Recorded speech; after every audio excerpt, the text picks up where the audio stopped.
Learners, welcome to my YouTube channel to the point learning. आज मैं आपके साथ क्लास 12 बिजनेस स्टडी में कैपिटल स्ट्रक्चर से रिलेटेड केस स्टडी डिस्कस करने जा रही हूँ। इससे पहले मैंने case study fixed and working capital से रिलेटेड भी डिस्कस की थी, तो अगर आपने वो वीडियो नहीं देखा है तो आपको इसी वीडियो के डिस्क्रिप्शन बॉक्स में उसका लिंक मिल जाएगा। और साथ ही साथ फाइनेंशियल मैनेजमेंट चैप्टर से रिलेटेड मैं सारे टॉपिक एक्सप्लेन कर चुकी हूँ, तो अगर उनमें से किसी टॉपिक में भी आपको कोई दिक्कत है तो लिंक आपको डिस्क्रिप्शन बॉक्स में है, आप पर्टिकुलर वीडियो जाकर देख सकते हैं जिस भी टॉपिक में आपको दिक्कत हो। सो स्टार्ट करते हैं case study regarding capital structure कि कैपिटल स्ट्रक्चर से रिलेटेड आपके बोर्ड्स में किस तरीके से क्वेश्चन फ्रेम हो सकते हैं या कैसे क्वेश्चंस आ सकते हैं। तो स्टार्ट करते हैं क्वेश्चन नंबर 1 से। Shalini after acquiring a degree in hotel management and business administration took over her family food processing company manufactures pickles, jams and squashes। Shalini जो है उन्होंने अपनी डिग्री कंप्लीट की होटल मैनेजमेंट की, ठीक है, और इसके बाद वो अपने फैमिली बिजनेस को कंटिन्यू करते हुए, जो कि एक फूड प्रोसेसिंग था जिसमें पिकल्स, जैम्स और स्क्वैशेस वगैरह मैन्युफैक्चर होते थे, उसको कंटिन्यू करने लग गई। The business was established bye her great grand mother and was doing reasonably well.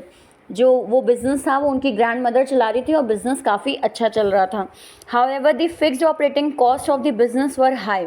Business में जो फिक्स्ड ऑपरेटिंग कॉस्ट है वो क्या है आपका, वो हाई है, ठीक है। कुछ मेन पॉइंट्स हैं, जब भी आप केस स्टडी सॉल्व करें तो जो कुछ मेन पॉइंट्स हमें लगते हैं बिज़नेस से रिलेटेड, उसे ज़रूर दिमाग में अच्छे से रखा करें। जैसे इसमें क्या है आपका कि ये जो फिक्स्ड ऑपरेटिंग कॉस्ट है ये क्या है, हाई है। And the cash flow position was weak. और कैश फ्लो पोजीशन कैसी है इस कंपनी की, वीक है, यानी कि कैश ज़्यादा अच्छे से फ्लो नहीं होता है। और साथ साथ ऑपरेटिंग कॉस्ट इनके पास जो है, यानी फिक्स्ड ऑपरेटिंग कॉस्ट जो है वो इनके पास काफ़ी हाई है। जैसे रेंट वगैरह जो है, या आप कह लीजिए कि फिक्स्ड ऑपरेटिंग कॉस्ट में आपकी सैलरी वगैरह एम्प्लॉयज़ की आती है, ये कुछ फिक्स चीज़ें हैं जो इनका खर्चा इनके पास काफ़ी ज़्यादा है। She wanted to undertake modernisation of the existing business. अब ये क्या करना चाहती हैं, अपने बिजनेस को मॉडर्नाइज करना चाहती हैं, तो introduce the latest manufacturing process, जिसके थ्रू ये एक लेटेस्ट मैन्युफैक्चरिंग प्रोसेसेस अपने बिजनेस में लाएंगी और डाइवर्सिफाई करेंगी, यानी बिजनेसेस में कुछ चेंजेस करेंगी। और वो चेंजेस होंगे कि ये मार्केट जो चॉकलेट और कैंडीज़ की मार्केट है उसके रिगार्डिंग ये अपने बिजनेस में चेंजेस करना चाहती हैं। She was very enthusiastic and approach finance consultant who told her that approximately 50 lakh would be required for undertaking the modernisation. अब इन्होंने इसी चीज़ के लिए अपने फाइनेंस मैनेजर से कंसल्ट किया, जिन्होंने ये इनको बताया कि अप्रॉक्स 50 लाख रुपीज़ चाहिए होंगे इनको अपने डाइवर्सिफिकेशन के लिए और मॉडर्नाइजेशन के लिए। He also informed her that the stock market was going through a bullish face. इन्होंने ये भी बताया कि जो स्टॉक मार्केट है वो बुलिश फेस से गुजर रहा है। बुलिश फेस का मतलब क्या होता है वो आपको क्लियर कर देती हूँ। बुलिश फेस का मतलब होता है कि स्टॉक मार्केट जो है वो अच्छा चल रहा है, तो उसे हम बुलिश फेस कहते हैं। बुलिश यानी बुल जब भी किसी चीज़ को उठाता है तो वो ऊपर की ओर उसे उठाता है, इसीलिए इससे याद रखिएगा कि इसे हम बुलिश मार्केट मानते हैं कि शेयर प्राइसेस जो हैं वो ऊपर की ओर जा रहे हैं, यानी मार्केट अच्छा चल रहा है, तो वो बुलिश फेस कहलाता है। और वहीं अगर मार्केट डाउन चल रहा होता है, यानी मार्केट में आपका डिप्रेशन पीरियड चलता है, तो उसे हम क्या कहते हैं, उसे हम बियरिश मार्केट कहते हैं। तो यहाँ पे जो मार्केट चल रहा है वो कैसा है, बुलिश फेस है।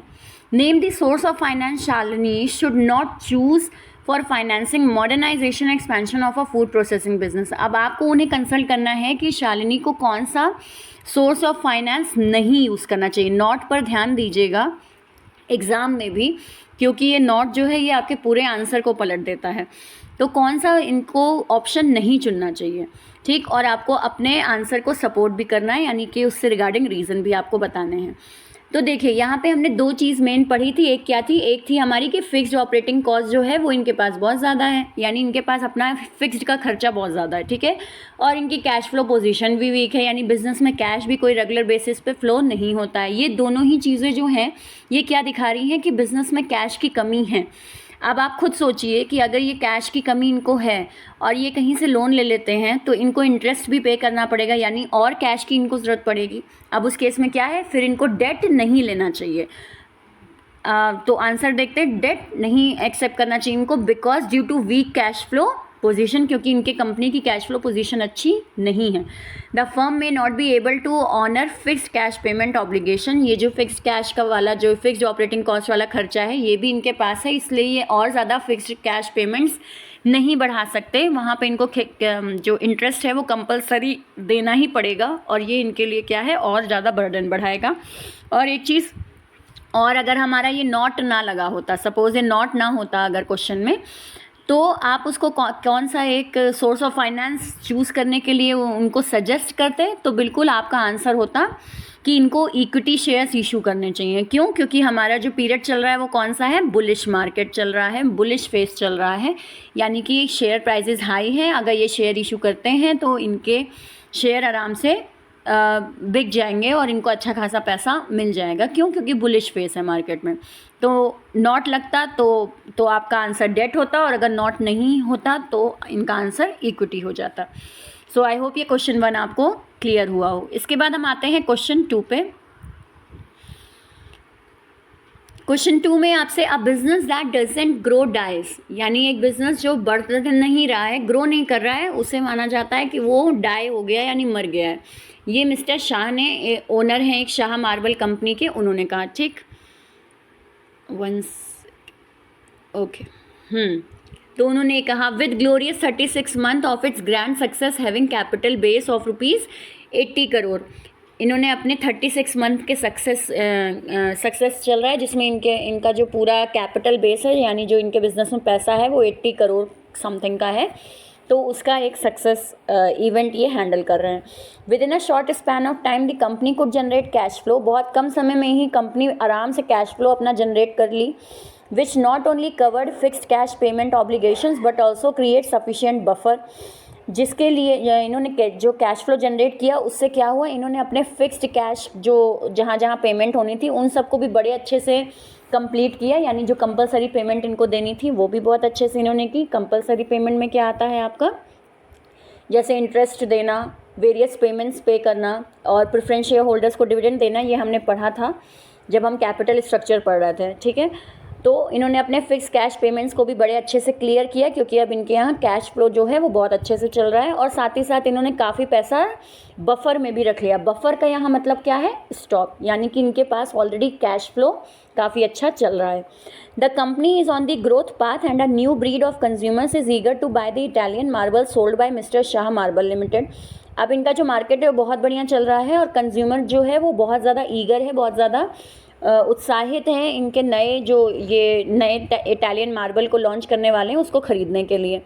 To meet the increasing demand mister Shah decided to expand his business. अब कस्टमर्स की बढ़ती हुई डिमांड को देखकर मिस्टर शाह ने क्या सोचा, अपने बिजनेस को एक्सपैंड करने की, जिसके लिए इन्होंने ये फाइंड आउट किया, इन्होंने बिजनेस एक्सपैंड करने की सोची, जिसके लिए क्या करेंगे, एक्वायरिंग अ माइन, ये एक माइन जो है उसे एक्वायर करना चाहते हैं, एक माइन खरीदना चाहते हैं। Is required to investment of 120 crore, जिसके लिए इनको इन्वेस्टमेंट कितना चाहिए, इनको 120 करोड़ का इन्वेस्टमेंट चाहिए। To seek advice in this matter he called his financial adviser mister Seth, who advised him about the judicious mix of equity 40% और debt 60%। अब इसके लिए इन्होंने अपने फाइनेंस मैनेजर को कंसल्ट किया, जिसके लिए उन्होंने मिस्टर सेठ जो है उन्होंने एडवाइस किया कि आपको अपने यहाँ पूरे कैपिटल स्ट्रक्चर में 40% इक्विटी रखना चाहिए और 60% डेट रखना चाहिए। Also suggest him to take loan from financial institution, उन्होंने ये भी सजेस्ट किया कि आप लोन लीजिए फाइनेंशियल इंस्टीट्यूशन से, as the cost of raising funds from financial institution is low, क्योंकि जो कॉस्ट ऑफ रेजिंग फंड्स है वो फाइनेंशियल इंस्टीट्यूशन से आपको कम पड़ेगा, यानी लो पड़ेगा। इस लाइन का मतलब क्या है, इस लाइन का मतलब है कॉस्ट ऑफ रेजिंग फंड का मतलब हमने पढ़ा था कैपिटल स्ट्रक्चर जब हम पढ़ा रहे थे, तो उसमें आपका कॉस्ट ऑफ रेजिंग फंड्स का मतलब होता है कि इंटरेस्ट रेट। ठीक है, लोन लेने में जो इंटरेस्ट रेट लग रहा होता है उसे हम कॉस्ट कहते हैं, कॉस्ट ऑफ डेट कहते हैं उसको हम। तो यहाँ पे क्या हो रहा है, सीधे सीधे मतलब ये समझ में आ रहा है कि जो लोन है वो सस्ते दर पर मिल रहे हैं। Though this will increase the financial risk but will also raise the return of equity shareholder, भले ही इससे इनका फाइनेंशियल रिस्क बढ़ सकता है लेकिन इनको रिटर्न एक अच्छी आएगी इक्विटी शेयर होल्डर से। He also apprised him that issue of debt will not dilute the control of equity, और साथ ही साथ इनके फाइनेंशियल एडवाइज़र ने ये भी बताया कि आपके डेट इशू करने से क्या होगा कि जो इक्विटी शेयर होल्डर्स है वो अपना कंट्रोल नहीं खोएंगे। हमने एक ये भी पॉइंट पढ़ा था कि अगर शेयर होल्डर्स को अपना कंट्रोल बनाए रखना है बिजनेस पे तो उन्हें इक्विटी नहीं, उन्हें डेट करना चाहिए, ठीक है। तो यहाँ पे ये भी इन्होंने पॉइंट दिया। नेक्स्ट आते हैं, at the same time the interest on loan is a tax deductible. उन्होंने ये भी कहा कि जो इंटरेस्ट लगता है लोन पर वो टैक्स डिडक्टेबल एक्सपेंस होता है for computation of tax liability. यानी कि जो भी इंटरेस्ट लगता है वो पहले आपके जो भी रेवेन्यू आता है आपको उसमें से पहले टैक्स डिडक्ट होता है, फिर पहले इंटरेस्ट डिडक्ट होता है, फिर टैक्स की लाइबिलिटी लगती है उस पर। तो ये भी एक ऑप्शन अच्छा है कि इनको इंटरेस्ट लेना चाहिए।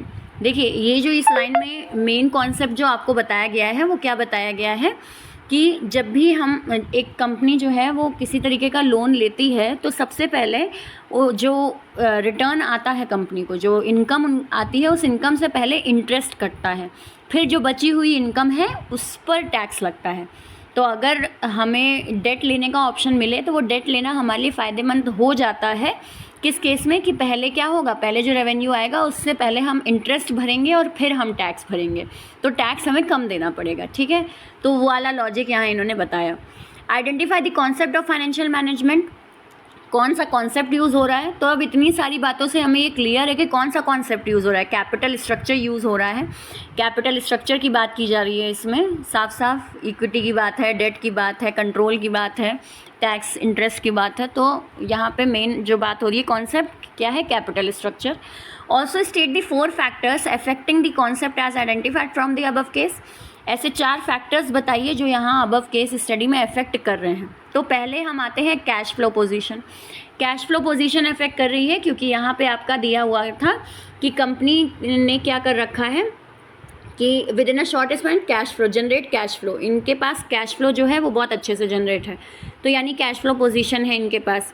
दूसरी एक बात हुई है फ्लोटेशन कॉस्ट की। फ्लोटेशन कॉस्ट कैसे, यानी कि यहाँ जो अभी दिया था आपको कॉस्ट ऑफ रेजिंग, ठीक है, cost of raising funds from financial institution, ये चीज़ क्या हो गई आपकी, फ्लोटेशन कॉस्ट हो गई। Risk consideration and control, company पे जो रिस्क कंसिडरेशन है और कंट्रोल है वो कम रहेगा। रिस्क कंसिडरेशन का मतलब है कि कंपनी पर रिस्क कम रहेगा, किस लाइन से, कि raise the return to equity shareholders, he apprised him that issue of debt will not dilute the control. ठीक, एक फाइनेंशियल रिस्क ऐड करने से हमारे जो इक्विटी शेयर होल्डर्स हैं उनको रिटर्न ज़्यादा मिलेगा, ये पहली बात हो गई आपकी रिस्क कंसिडरेशन की। और दूसरी बात कंट्रोल की, कि यहाँ पे जो आपके इक्विटी शेयर होल्डर्स हैं वो अपना कंट्रोल नहीं खोएंगे। तो इस लाइन से ये चीज़ हमें है कि कंट्रोल वाला पॉइंट भी यहाँ आ जाएगा। तो इस तरीके से आपके 4 फैक्टर्स यहाँ बहुत साफ साफ दिखाई दे रहे हैं जो कि आपके इस केस स्टडी में डिस्कस किए गए हैं। तो ये 4 इफेक्ट लिखने हैं। आपका क्वेश्चन ये 6 मार्क्स में कैसे आ सकता है कि हो सकता है आपसे ये जो कॉन्सेप्ट पूछा है इस कॉन्सेप्ट का केवल नाम नहीं मीनिंग भी पूछ ले, और साथ ही साथ ये जो आपसे 4 फैक्टर्स कहे गए हैं तो इन 4 फैक्टर्स का केवल आपको नाम ना लिखना हो, इनके साथ साथ आपको आ जाए कि इस केस स्टडी में से लाइन भी लिखें, यानी कोट लाइन भी कोट करें। तो इस तरीके से आपका ये क्वेश्चन जो है 6 मार्क्स में भी फ्रेम हो सकता है। नेक्स्ट हम आते हैं क्वेश्चन नंबर 3 पे। ABC industries limited is a leading company in India which manufacturers steel. ठीक है, एक कंपनी है जो आपकी क्या मैन्युफैक्चर करती है, स्टील मैन्युफैक्चर करता है। Its plants are located in Jamshedpur and Bokaro. इनका जो प्लांट है वो कहाँ है, जमशेदपुर और बोकारो में है। Currently it produces about 3 million tons of saleable steel. अभी ये लोग 3 मिलियन टन्स स्टील मैन्युफैक्चर कर रहे हैं जिसको ये बेच रहे हैं। As the demand for steel is growing, it is planning to expand the capacity of the existing steel plant. अब ये डिमांड को, बढ़ती हुई डिमांड को देखते हुए अपनी जो इनकी प्लांट की कैपेसिटी है उसको एक्सपैंड करना चाहते हैं। It is estimated that it will require 1700 crore for of fixed capital and 300 crore of working capital, जिसमें इन्होंने ये एस्टिमेट किया कि इनको 1700 करोड़ फिक्स्ड कैपिटल चाहिए होगा और 300 करोड़ इनको वर्किंग कैपिटल चाहिए होगा। To raise the funds the company is considering whether it should issue equity share. अब ये सोच रहे हैं कि ये इसके लिए क्या करें, इक्विटी शेयर इशू कर लें या फिर 7% का डिबेंचर इशू कर दें। ठीक है, ऑफ रुपीज़ 2000 करोड़, यानी 2000 करोड़ का ये डिबेंचर इशू कर दें जिसका 7% हम माने डिबेंचर 7% का, यानी इंटरेस्ट लग रहा है उस पर 7%, या फिर ये शेयर इक्विटी शेयर्स इशू कर दें। एक चीज़ और आपको क्लियर कर दें कि यहाँ डिबेंचर का मतलब क्या है। Debenture is a type of loan. ठीक है, हम डिबेंचर वर्ड को क्या मानते हैं, लोन मानते हैं। ये भी आपकी कंपनी इशू करती है जनरल पब्लिक के लिए, यानी जनरल पब्लिक को ऑफ़र करती है कि आप हमारे डिबेंचर्स खरीद लीजिए। तो इससे होता क्या है, कंपनी के प्रॉफिट और लॉस से कोई मतलब नहीं होता जो लोग आपके कंपनी के डिबेंचर खरीदें। सिंपली ये होता है कि जैसे ही कंपनी को रिटर्न आएगा वो क्या करेगी, वो आपको एज एन इंटरेस्ट के तौर पर पैसा देगी ही देगी, whether it is earning loss और प्रॉफिट। सो डिबेंचर को इसीलिए हम क्या मानते हैं, हम एक तरीके का लोन मानते हैं, ठीक। तो इन्हें 2000 करोड़ का डिबेंचर इशू करना है 7% पर, यानी 7% इंटरेस्ट रेट पर, या फिर शेयर्स इशू करने हैं। Presently the capital structure is comprising of equity only. फिलहाल इनके जो बिजनेस में कैपिटल है वो क्या है, केवल इक्विटी का है। ध्यान से समझिएगा, जो कैपिटल स्ट्रक्चर इनका बना है उसमें केवल इन्होंने अभी तक जो पैसा रख रखा है वो क्या है, इक्विटी से ही बना हुआ है। The finance manager of the company suggest that since the stock market are undergoing a bearish phase, ठीक है। इनके फाइनेंस मैनेजर ने कंसल्ट किया कि क्योंकि स्टॉक मार्केट बियरिश फेज का चल रहा है, इट्स शुड इशू डिबेंचर, इसलिए इनको क्या इशू करना चाहिए, डिबेंचर इशू करना चाहिए। ध्यान से समझिएगा, बियरिश मार्केट चल रहा है। बियरिश मार्केट का मतलब क्या था, अभी मैंने बताया था फर्स्ट क्वेश्चन में। बियरिश का मतलब है कि मार्केट डिप्रेशन पीरियड में चल रही है, यानी शेयर प्राइस फॉल कर रहे हैं, ठीक। और बुलिश मार्केट क्या होता है, जब आपके शेयर जो है वो राइज करते हैं। तो यहाँ पे बियरिश मार्केट चल रहा है, इसलिए फाइनेंस मैनेजर ने कहा कि आपको डिबेंचर ही इशू करना चाहिए, यानी लोन लेना चाहिए। It is justified to raise funds by issue of debenture, give reason. क्या आपके अकॉर्डिंग जो डिबेंचर इशू करना है वो डिसीजन सही है या नहीं, रीज़न के साथ बताइए। तो यस, बिल्कुल सही है डिबेंचर इशू करना। क्यों? क्योंकि हमारा मेन इसका रीज़न यही है कि मार्केट कैसा है, बियरिश मार्केट है। और एक और हम रीज़न देख सकते हैं कि इनकी जो फ़िलहाल जो एक कैपिटल स्ट्रक्चर है वो पूरा का पूरा किसका बना हुआ है, इक्विटी का ही बना हुआ है। अब अगर इक्विटी का ही बना हुआ है तो उस केस में अब इनको क्या ऐड ऑन करना चाहिए, डिबेंचर ऐड ऑन करना चाहिए, यानी इनको डेट के रिगार्डिंग जो फंड्स हैं वो रेस करने चाहिए रैदर देन इक्विटी। सो ये आपका पूरा थर्ड क्वेश्चन का आंसर रहेगा कि हाँ, इनको डिबेंचर ही इशू करना चाहिए, और साथ ही साथ इनको क्यों करना चाहिए, तो बियरिश मार्केट है। अब आपका इसमें से क्वेश्चन और क्या निकल सकता है कि क्या डिबेंचर लेना इनके लिए सही है, एक तो ये आप जस्टिफाई करेंगे रीज़न के साथ। दूसरा क्वेश्चन आपका ये पुटअप हो सकता है कि डिबेंचर क्या होता है। तो डिबेंचर का मतलब होता है कि it is a type of loan which is issued to general public. एक तरीके का लोन होता है जो कि जनरल पब्लिक को इशू किया जाता है बाय दी कंपनी खुद इशू करती है जनरल पब्लिक को एक तरीके के लोन के रूप में, ठीक। और जिस पर प्रॉफिट और लॉस से इर्रिस्पेक्टिव होता है आपका रिटर्न, यानी कि जो भी पैसा एज एन इंटरेस्ट मिलेगा उस पर कंपनी के प्रॉफिट और लॉस का कोई असर नहीं पड़ता है। जो एक डिबेंचर होल्डर है उसे उसकी fixed payment at particular rate पर मिलती ही मिलती है। तो ये चीज़ आपका क्या हो गया, डिबेंचर का मीनिंग हो गया। सो आई होप आपको ये 3 क्वेश्चन समझ में आए हों रिगार्डिंग कैपिटल स्ट्रक्चर। और अगर किसी भी क्वेश्चन में आपको कोई कन्फ्यूजन है तो आप कमेंट सेक्शन में ज़रूर लिखिए, और साथ ही साथ अगर कोई और क्वेरी है आपकी तो वो भी आप लिख सकते हैं। किसी टॉपिक में कोई दिक्कत हो तो वो भी कमेंट सेक्शन में ज़रूर लिखिए। और वीडियो समझ में आया हो, पसंद आया हो तो लाइक का बटन ज़रूर क्लिक करें।